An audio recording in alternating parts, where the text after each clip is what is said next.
Nunca pensé que terminaría contando esto en voz alta. Hay cosas que uno se guarda, que se llevan como piedras en el pecho, pero aquello me cambió la vida y no me deja dormir. Me llamo Gustavo, y lo que voy a decir no es cuento ni invento para asustar. Es lo que pasó en mi parcela, con mi compadre, con Catemaco, y con un trabajo que, de alguna manera, salió mal. Yo siempre he sido de la tierra. Nací entre milpas, con el olor a humedad y a tierra recién volteada pegado a la piel. Mi padre me enseñó a reconocer la hora de sembrar por el color de las nubes, y mi madre por el estado de las hojas. La parcela donde vivo no vale para mucho en plata, pero es mi cartel de identidad.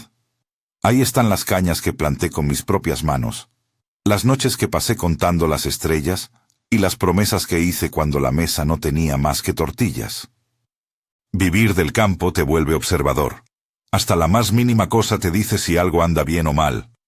Rodolfo era mi compadre desde hace años. Nos bautizaron a los mismos hijos, compartimos jarras de café en mañanas de frío, y a veces compartíamos la carreta cuando había feria. Él tenía un pedazo de tierra pegado al mío, y siempre andábamos regando chismes junto al camino.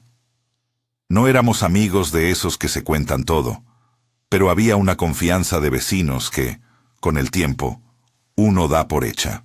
Por eso fue más difícil aceptar lo que empezó a pasar. La primera vez que noté que algo andaba mal en mi milpa fue una mañana de mayo. Las plantas tenían la misma edad que las de Rodolfo, pero las mías estaban marchitas en las puntas, con manchas que no eran normales, y el maíz nacía debilucho, sin llenar la mazorca. Yo me pasé días mirándolo, jalando malas hierbas, echando composta como siempre, y no había mejora. Mientras tanto, la parcela de Rodolfo parecía sonreír. Las hojas brillaban, los elotes aparecían gordos. Esa disparidad me dolía en un lugar que no sé explicar. Era como ver que otro se te lleva lo que debería ser tuyo por derecho de madrugadas y sacrificios. Al principio pensé en plagas, en polvo, en sequía. Hablé con mi mujer y con otros vecinos. Me decían que la tierra a veces se cansa, que era temporada rara, que no siempre sale la cosecha. Pero las excusas se acababan cuando la misma hormiga que me comía una planta pasaba de largo por la parcela de Rodolfo. La familia se empezó a preocupar. Mi esposa, que no es de mucha palabra, empezó a quedarse noches en vela, mirando la puerta como si esperara a alguien que viniera a llevarnos la fortuna. La sospecha se fue haciendo raíz. En el rancho los rumores crecen con el viento. Que fulano andaba con malas mañas, que otro se daba de brujo, que la cizaña no nació sola. Yo no quería creer en eso. Durante mucho tiempo, para mí, la brujería era cosa de leyendas que se cuentan cuando la luna está redonda y hace frío. Pero la gente, cuando ve desgracia sin explicación, busca respuestas donde puede. Y fue mi mujer quien, con la pleama en la mano y los ojos duros, me dijo una tarde: «Tenemos que ir a Catemaco». No olvidaré la cara de Lencha cuando habló por nosotros. Lencha era la comadre que siempre tenía un teléfono con números que nadie más sabía. Tenía una voz que metía confianza, y era de esos hilos invisibles que conectan al pueblo con los lugares donde arreglan cosas. Ella nos habló de un señor en Catemaco, un hombre mayor al que conocían como Don Beto, que veía y decía las cosas sin mucho rodeo. No sabía si creer en milagros ni en espejitos, pero la desesperación empuja a cualquiera. El viaje fue largo para los que estamos acostumbrados a caminar en la milpa. Catemaco tiene fama y tiene olor propio, mezcla de lago, hierbas molidas y humo de leña. Para mí, que había oído hablar del pueblo como si fuera un mito, la primera impresión fue raro. Las casas, la gente vendiendo hierbas, y el claro rumor de que allí se arreglaban cuerpos y cabezas y vidas. Llegamos a la casa de Don Beto con el corazón acelerado. No quiero entrar en detalles de cómo trabaja la gente que practica acá. Lo único que puedo contar es que había una calma extraña en su patio, como si allí las cosas se hicieran a la velocidad que la gente tiene para confesar. Le conté al hombre lo que pasaba. Las cosechas, la comparación con Rodolfo, la sensación de que alguien nos había tendido una trampa. Él me miró con ojos cansados y no dijo nada de inmediato. A veces los que dicen más con la boca callada son los que más peligro traen. Don Beto recogió una bolsita, hizo un gesto con las manos y me dijo: «Hay algo enterrado en tu parcela, debajo de una guásima». Eso me dejó frío. ¿Cómo iba a saber él una guásima de mi parcela si nunca había venido? Yo no quería creer, pero el dolor de ver mis plantas morir me hizo aceptar lo que en otro tiempo hubiera juzgado imposible. No voy a describir rituales ni procedimientos. No es mi intención enseñar nada de los modos que se usan en Catemaco. Lo que puedo decir es lo que encontraron. En la madrugada, cuando volvimos al terreno con Lencha y con la gente que nos acompañó, cavamos en el sitio que nos indicaron. La tierra tenía un olor distinto. Un tufo a humedad que parecía más pesado que el resto del campo. Y ahí, entre raíces y lombrices, encontramos una bolsa con algo que parecía un muñeco de trapo. No era un juguete. Era un pedazo de tela remendado, con hilos asomando como venas, y en su centro había alfileres clavados. Había también algo cosido que no entendí hasta que Lencha lo mostró con la luz de la lámpara. Letras hechas con hilo que formaban mi nombre. Ver mi nombre allí, en ese trapo, me hundió. No pude decir nada.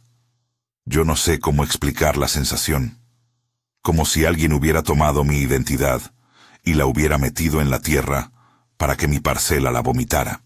La gente alrededor murmuró, pero no conmigo. Rodé los ojos, agarré el muñeco con las manos temblorosas y lo puse en la bolsa. Don Beto se acercó, lo miró sin tocar demasiado y luego dijo con voz baja: «Esto es un trabajo. Alguien te lo mandó». La palabra trabajo en ese contexto se siente como un golpe seco. No dije nada. Me agarró una rabia tan fría que pensé que me iba a salir por la boca. En el pueblo la noticia se corrió. No somos muchos, y cuando pasa algo que revuelve la tierra, la gente lo sabe. Fue imposible no pensar en quién tenía motivos. A veces no hace falta mirar mucho. La envidia es visible en la forma de mirar, en la sonrisa que no llega al final. Rodolfo dejó de saludarme como antes, se hizo más distante. Cuando lo enfrenté, la primera vez él se encogió de hombros y dijo que yo estaba viendo cosas. Yo le eché en cara que sus tierras estaban llenas y las mías muriéndose. Él negó. Yo quería creer la negación. Era lo que me quedaba para seguir durmiendo. Pero luego hubo más. Algunas noches escuché ruidos en el monte, como pasos que se detenían y luego se iban. No sabía si era animal o personas. Fueron noches sin sueño, contando los gritos de las lechuzas como si fueran voces que me llamaban por culpa ajena. Mi mujer me decía que no me metiera en cosas que no eran mías, que mejor comerciaremos y nos vamos. Pero la tierra se había vuelto parte de mi orgullo. Ver que otros emergían del trabajo con la espalda recta y la mía vestida de derrota, me ardía. Don Beto nos dio una opción que todavía hoy me hace dudar si actué bien. Dijo que había que devolver el trabajo o perdonarlo. No me explicó con lujo de detalles porque no hace falta. Tener que elegir entre devolver un mal que te ponen y perdonar es como si te pusieran frente a un espejo con una decisión que te puede romper por dentro. Perdonar suena bonito, pero ¿qué justicia hay en perdonar cuando te están comiendo la cosecha? Y devolver, ¿qué clase de acto es ese? La gente que vive con estas cosas sabe que hay maneras de intentar dejar el daño donde lo pusieron. La idea, según Don Beto, es que si devuelves el mal a quien lo mandó, se quita de tu piel. No son palabras mías, es la lógica que allí se maneja. Al final, no fui el único en decidir. Fuimos a confrontar a Rodolfo con la prueba en la mano, con el muñeco arrugado y con gente que había visto el hallazgo. Él se puso pálido al verlo. No fue una rabia normal, fue un miedo que transformó su cara. Lo vi mirar alrededor como buscando salida. Dijo que era una traición, que alguien jugaba con su nombre. No lo creí. Había algo en su forma de parpadear que no era naturales. La verdad es que tenía la sensación, y todavía me la hago presente cuando cierro los ojos, de que su rostro cambió de golpe, de compadre a persona que ha sido descubierta. No digo que eso prueba la culpabilidad judicialmente, pero los hechos nos llevaron a un punto. Rodolfo desapareció al día siguiente. No habló más con nosotros. Vendió sus tierras, se fue a otra parte o se fue a esconder. No sé bien. Pero dejó todo, y nos dejó el alivio mezquino que trae la ausencia. Las palabras de la gente corrieron. Que si lo vieron con las manos temblando, que si dejó incluso su casa con las puertas abiertas. Nosotros, al ver la tierra sin su disputa, sentimos una especie de alivio que olía a culpa. Las cosechas, como si alguien hubiera abierto una puerta, empezaron a recuperarse. Fue una de esas cosas que te hacen pensar si la justicia existe o si todo fue una casualidad. Mi señora lloró de alivio cuando vio los elotes crecer otra vez. Dijo que era como si la tierra nos perdonara. Yo no pude compartir la alegría del todo. El corazón es un lugar donde la paz y la culpa se pelean. Ver que lo que destruía mi familia dejara de hacerlo me llenó de una mezcla de gratitud y vergüenza, porque en el fondo siempre me pregunté, ¿hasta qué punto me convenía que le pasara algo a Rodolfo? ¿Hasta qué punto la justicia que nos devolvió la cosecha fue la que alguien nos quitó a nosotros? No cesaron los pensamientos. Me enteré, por rumores a media voz, de que Rodolfo había sufrido un accidente. Nadie dijo cómo pasó exactamente, y en el pueblo no todos comparten la misma versión. Algunos dicen que tropezó en la milpa de otro, otros que tuvo un accidente doméstico. Algunos susurraron que fue algo peor. La verdad es que me costaba creer que todo eso fuera solo mala suerte. No lo celebré. Celebrarlo me convertiría en un animal. Pero no pude evitar sentir que algo invisible se había movido y nos había dejado un precio. Volví a Catemaco tras escuchar esas noticias. No fui en busca de consuelo. Fui con preguntas. ¿Por qué nos pasó esto? ¿Es justicia lo que vimos? Don Beto me recibió con la misma calma, con manos curtidas y la mirada que no regala certezas fáciles. Me dijo que cuando uno se involucra con lo oculto, hay un costo que muchas veces no se puede calcular. Hay trabajos que vuelven, me dijo en voz baja. Hay manos que no sueltan lo que agarraron. No quise pedirle que me explicara más. Para eso, no existe explicación que consuele. Solo quedan las palabras que intentan hacer sentido. Esa ambivalencia, entre alivio por la tierra que respira otra vez y el peso de la ausencia de Rodolfo, me acompañó como una sombra. Caminaba por la parcela y veía las hojas moviéndose y me imaginaba las agujas clavadas en ese muñeco, mi nombre cosido con hilo, y algo en mí se encogía. Las noches volvieron a ser cortas, pero ya no por miedo a la planta que cae. Eran por aquellas preguntas que no encontraba cómo responder. Aún así, la vida siguió. La gente compra, vende, cosecha. La milpa nos dio lo que necesitábamos para comer y para pagar algunas deudas. Pero en los rincones de la casa, en los silencios después de la cena, mi mujer y yo nos mirábamos con una distancia nueva, una distancia que no es falta de amor, sino un conocimiento de que las cosas sufren cicatrices que no se ven. Yo no podía dormir sin revisar la puerta, sin escuchar si los pasos pasaban por el camino de tierra como antes. La paranoia se instala con facilidad cuando la mente se llena de heridas. Fue Lencha quien, una tarde, me dijo algo que no esperaba. Gustavo, muchas veces uno cree que se termina cuando la tierra sana o cuando el Señor huye. Pero hay cosas que quedan. La gente que manda trabajos, si no cambia, vuelve a intentar. Para mí esa frase fue una bofetada. Yo quería creer que con el muñeco fuera de la tierra, todo había acabado. Pero las palabras de la comadre me hicieron ver un panorama distinto. Que lo oculto no siempre se disuelve con un acto visible. Entonces decidí no quedarme de brazos cruzados. No busqué venganza. No lo recomiendo ni lo justifico. Pero fui de nuevo a Catemaco para entender qué otras consecuencias podía haber. No pedí un castigo. Pedí entender si aquello que nos había tocado podía volver a golpearnos. Don Beto, otra vez, dijo cosas que sonaron como proverbios, que la envidia deja marcas, que hay que aprender a vivir con ellas o a alejarlas. Me habló de límites que yo, como campesino, debía haber respetado. Me habló de no tomar justicia por mano propia, con más firmeza que comprensión, y me dijo algo que quedó grabado. El que juega con lo oscuro se arriesga a que lo oscuro le devuelva la jugada. Mientras escuchaba, pensé en Rodolfo otra vez. Me pregunté si su salida fue solo por miedo o si había algo más. Me pregunté si los que mandan estos trabajos alguna vez sienten lo que hacen. No encontré respuestas definitivas. Solo entendí que el mundo donde vivimos mezcla lo que se ve con lo que no, y que hay consecuencias que la gente del campo conoce desde siempre.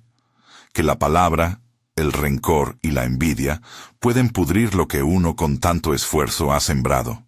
Si estas historias te interesan y quieres escuchar más de Catemaco y de lo que la gente trae a ese lugar en busca de arreglo, apoya el canal con un subscribe y un like. Es gratis y nos ayuda a seguir contando estas voces. No lo pido por mí solo.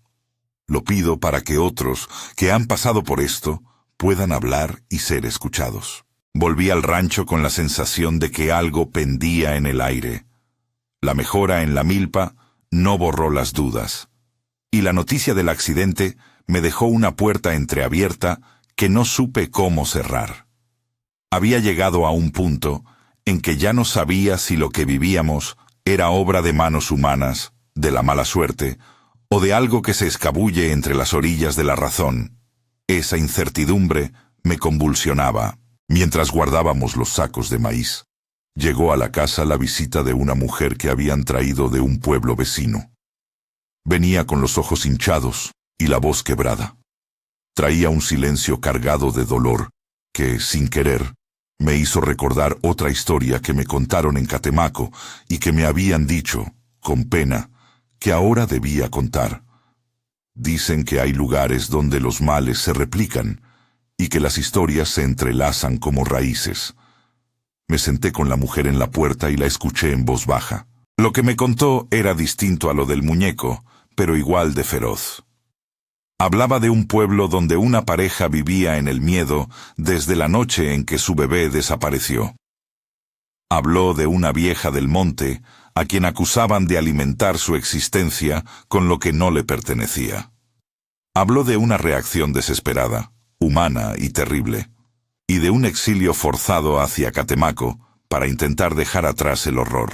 Mientras ella hablaba, mi cuerpo se enchinó. El pueblo tiene memoria, y esa memoria guarda historias que se parecen entre sí en la manera en que destruyen las vidas. No quiero adelantar más de lo que aquella mujer me dijo. Hay cosas que merecen un trato aparte, y la historia de la niña, de Lucía, que así se llamaba, merece tiempo y respeto. Pero sí puedo decir que al escucharla, comprendí por qué la gente huye a Catemaco. No solo por curas o remedios, sino por la esperanza de empezar de nuevo en un lugar que respira misticismo y posibilidades. Catemaco no es solo un mapa de curanderos, es un refugio para los que han conocido lo peor y esperan una segunda oportunidad. Esa noche dormí poco. El lago de Catemaco se me apareció en sueños, grande y oscuro, como una amenaza y una promesa a la vez. Me despertó el recuerdo del muñeco y la cara de Rodolfo huyendo. Me despertó la voz de la mujer que me contó del bebé, y en mi cabeza las historias se mezclaban. Por la mañana, antes de que el sol se adelantara, tomé mis cosas otra vez. Sentía que no podía quedarme sentado con las preguntas en la garganta. Había algo en mi pecho que pedía cerrar círculos, entender causas, aunque las respuestas fueran solo folclore o superstición. Partí camino a Catemaco, con la intención de hablar de nuevo con don Beto, de escuchar con más calma, y si era necesario, de pedir consejo para vivir sin temor. No buscaba venganza ni consuelo fácil. Buscaba entender por qué la vida se había puesto tan pesada.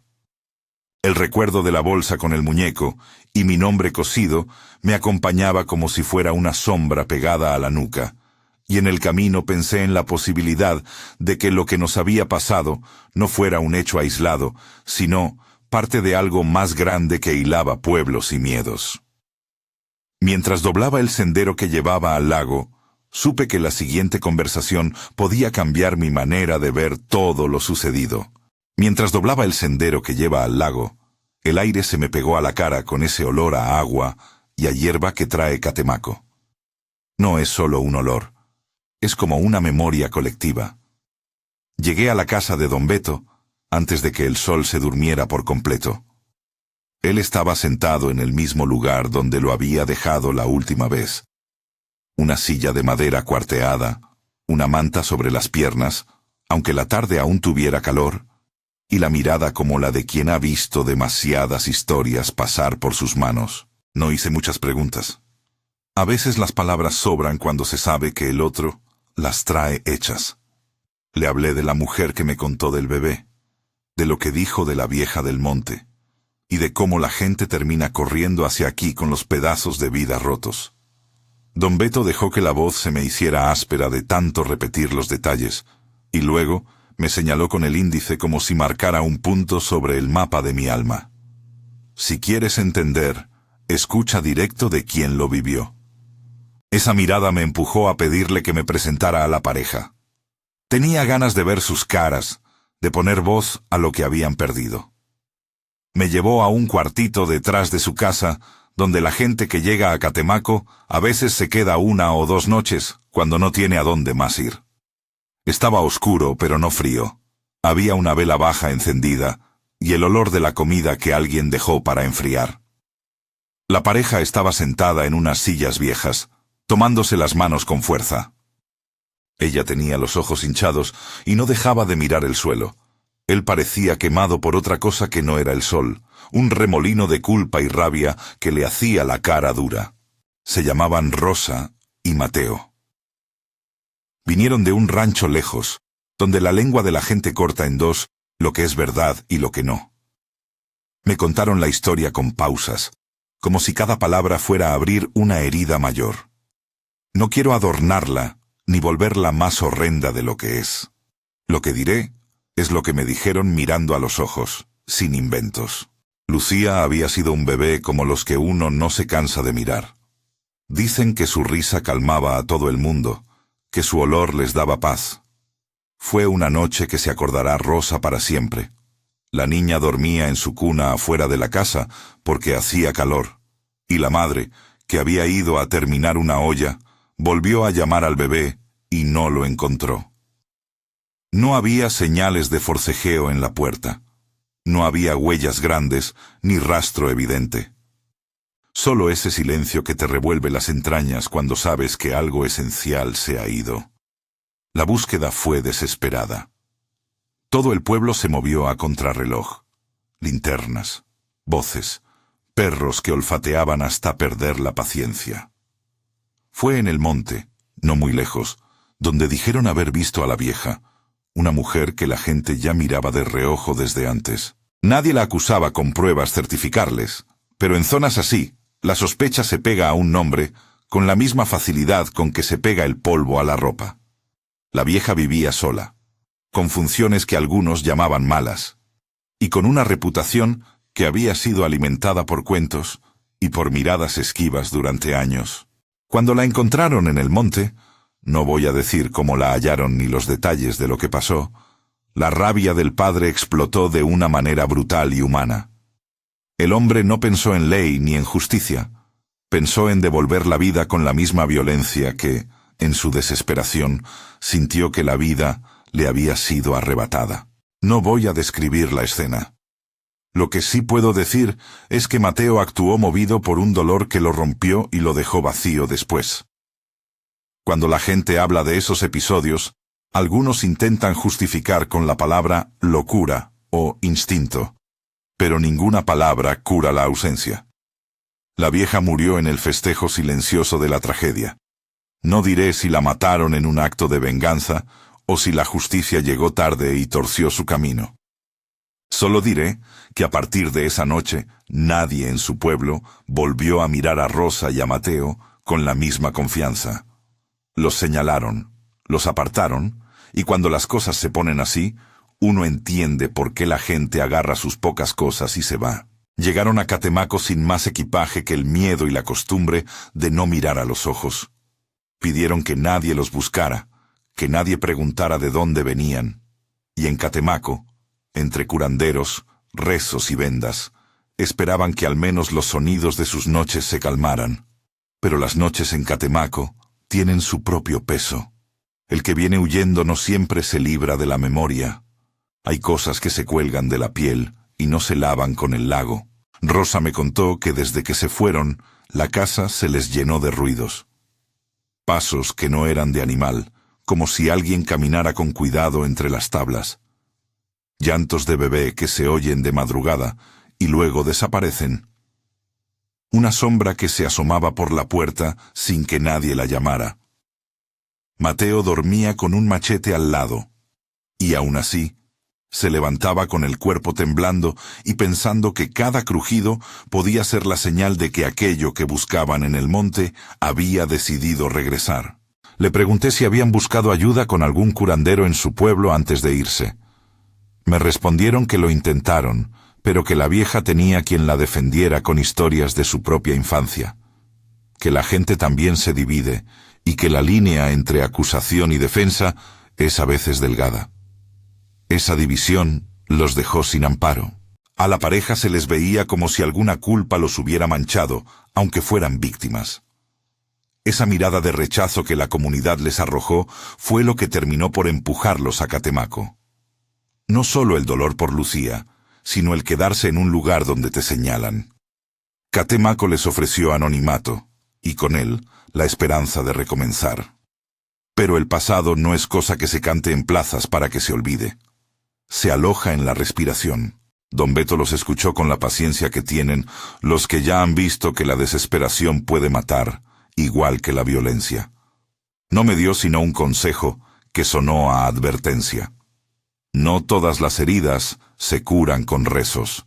Algunas necesitan tiempo y que la gente decida perdonar, y el perdón no es bajita la mano. Me miró a mí, como pidiendo que comprendiera que aquello que se vivía en Catemaco era una constelación de faltas y pérdidas donde nadie era solo culpable o solo inocente. Esa mezcla me pegó en el pecho. No pude evitar recordar la historia con Rodolfo. La culpa, el alivio, la cosecha que volvió a respirar. ¿En qué parte del camino la gente se transforma de víctima a verdugo? ¿Dónde ponemos el límite entre la defensa y la venganza? Rosa me contó una noche algo que todavía me da vueltas, que en sus sueños veía a Lucía caminando por la orilla del lago, con las manos llenas de flores, y que cuando corregía su sueño al despertar, la cuna estaba fría y el silencio era un filo. Me habló de cómo la gente comentaba que la vieja se alimentaba de lo que no era suyo. No sé si eso fue una metáfora, una manera de decir que la viejecita vivía a costa de la sociedad, o si era algo más oscuro.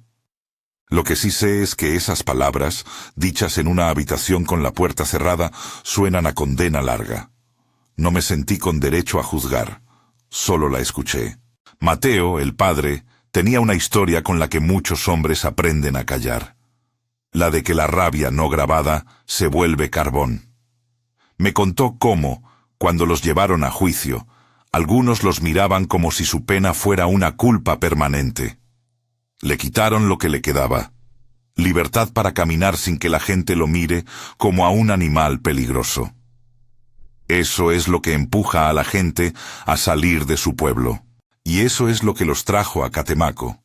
Un lugar que acoge para curar, pero también un lugar que ve y recuerda todo. Pasé unos días con ellos. Iba y venía de la casa de Don Beto, y en las tardes nos sentábamos a la orilla del lago a escuchar cómo revientan los insectos y a ver las luces caer. No hay consuelo fácil. La pareja intentaba recomponer el humor de las cosas. Cosieron ropa nueva para las comidas, aprendieron a usar un hornillo de leña que los tenía nerviosos, intentaban que la risa no se les borrara. A veces se les escapaba un gesto de ternura al hablar de Lucía, y yo sentía que el mundo era muy injusto por permitir que tal ternura fuera arruinada de golpe. También hubo momentos feos, vecinos que creían que la presencia de Rosa y Mateo traía problemas, que la gente de barrios más cerrados comentaba cosas, y que algunos clientes que visitaban la plaza bajaban la mirada. La rumorología hace su trabajo sin prisa. Eso me recordó que el refugio no es absoluto. La sombra del pasado llega con cartas, con susurros y con miradas. Incluso en Catemaco, donde la gente va en busca de remedio, la compasión es frágil. Hablé con Rosa del padre que mató a la vieja. Me dijo que él no se reconocía después, que la fuerza que lo movió era más grande que el hombre que ella conocía. Esa noche, me dijo, parecía que me arrancaron el corazón y lo pellizcaron en público. No sé cómo explicar el ruido que hizo mi cabeza cuando supe que mi hija no estaba. No hay consuelo para eso, solo colectas de palabras que intentan armar un andamio para el dolor. Me miraban como si esperaran que dijera algo que todavía no sabía. ¿Qué se puede decir a quien ha perdido a un hijo? ¿Qué se puede decir al que ha quitado la vida de otro? Solo pude escuchar y a veces callar. Con el tiempo fui entendiendo que Catemaco no borraba la culpa ni el dolor, lo hacía navegable quizá. No es un lugar de milagros garantizados, pero sí es un punto donde la gente busca nombres para lo que ocurre. Por eso se juntan curanderos, rezadores y voces que proponen distintas explicaciones. Ante eso, la pareja encontró algo que se parece a la calma. No es la de la justicia completa ni la de la cura, pero sí la de saber que otros han pasado por lo mismo y no los expulsan por ello. No todo lo que cura lo hace de una vez. Una tarde, mientras caminaba por los manglares, recordé la conversación que había tenido con don Beto sobre los precios de las cosas ocultas. Me dijo algo que me quedó marcando. Hay trabajos que se devuelven y hay trabajos que regresan por sí mismos. No es que lo que yo digo venga a corregir la vida. A veces lo único que hago es señalar lo que ya se movió. Eso me hizo pensar en la diferencia entre justicia y ventura, en cómo la naturaleza tiene formas suyas de equilibrar o simplemente de continuar. No sé si hay una mano que ajuste contabilidades ocultas, pero sí sé que hay vidas que se rompen y que detrás de cada ruptura queda la labor de reconstruir. No digo que todo lo que ocurra en Catemaco sea bueno.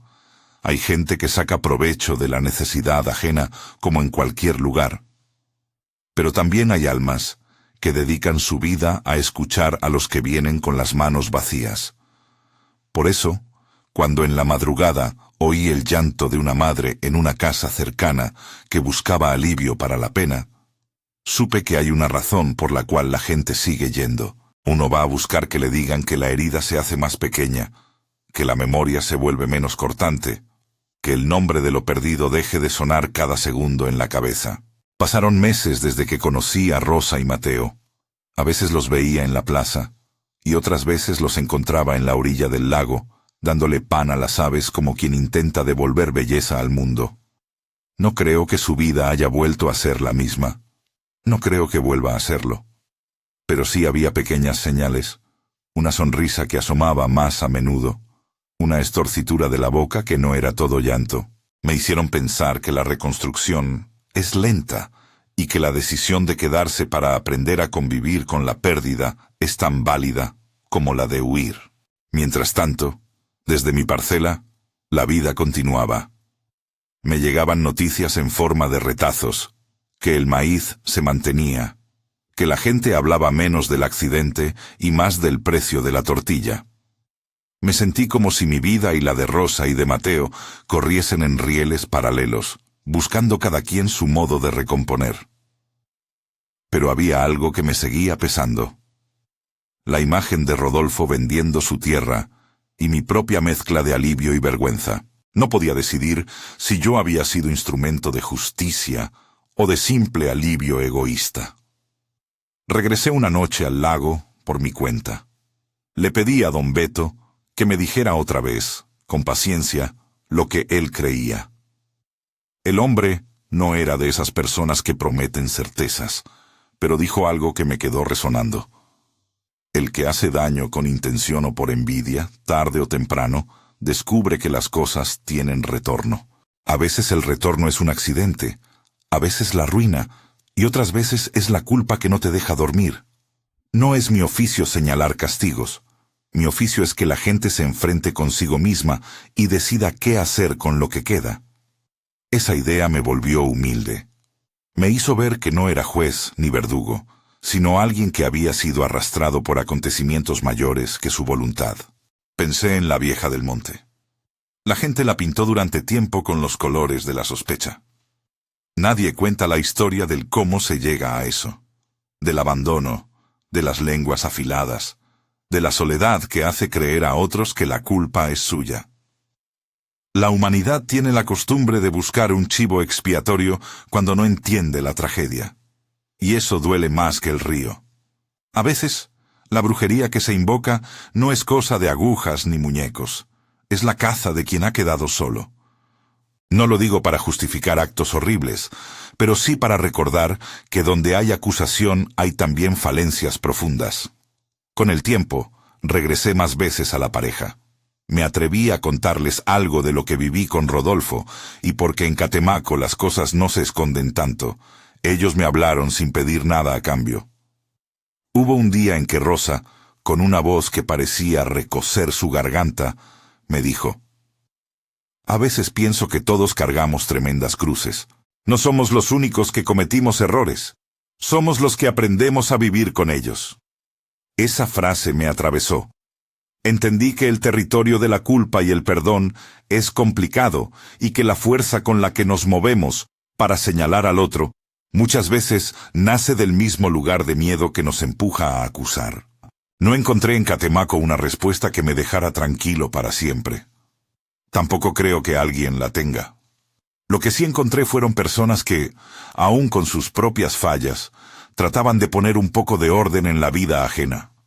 Vi a curanderos honestos, a curanderos aprovechados, a gente que rezaba sin saber muy bien por qué, y a personas que, como yo, buscaban una manera de seguir viviendo sin convertirse en verdugos. Eso no es poca cosa. Al regresar a mi parcela, noté que la vida había tomado otro ritmo. Ya no miraba a la tierra con los ojos inyectados de odio o de desesperación. Tenía la sensación de que había aprendido algo duro, que el rencor, si se alimenta, puede llevar a la gente a usar herramientas que no deberían usar, y que el uso de esas herramientas deja secuelas no solo en quien las recibe, sino en quien las manda y en quienes las descubren. La envidia se me había vuelto un animal del que podía uno escoger no alimentar. A veces paso la mano por los surcos donde antes vi las puntas marchitas y pienso en la fragilidad de lo humano. No quiero que nadie crea que me puse a hacer sermones. No soy maestro de nada. Soy un campesino que vio su tierra enfermar y buscó respuestas donde pudo. Vi a un compadre irse y a otro pueblo quebrarse, y después vi a una pareja que venía a recomponer su vida en el mismo sitio donde muchos buscan remedio. Eso me enseñó que la vida no trae soluciones limpias, sino trozos de paz que uno debe juntar con cuidado. No sé si algún día dejaré de preguntarme si hice bien con Rodolfo. Hay noches en las que me acuesto y repaso todo como quien quiere aprender una lección que todavía no entiende. Hay noches en que sueño con la imagen del muñeco, con el hilo que formó mi nombre, y me despierto sudando por la cercanía de esa tela que al parecer encendió tanto. Hay otras noches en que pienso en Lucía y en la ternura que se perdió, y me siento culpable por pensar primero en mi cosecha. Esa mezcla de pensamientos me aprieta el pecho de una manera que no sabía antes. Si hay algo que quiero dejar claro es esto: la envidia es una raíz que carcome desde adentro. No hablo desde un libro, hablo desde las manos duras de la labor y desde la boca reseca de la angustia. Cuando uno ve a alguien prosperar, la primera reacción puede ser mirar y luego pensar qué se podría hacer para no quedarse atrás.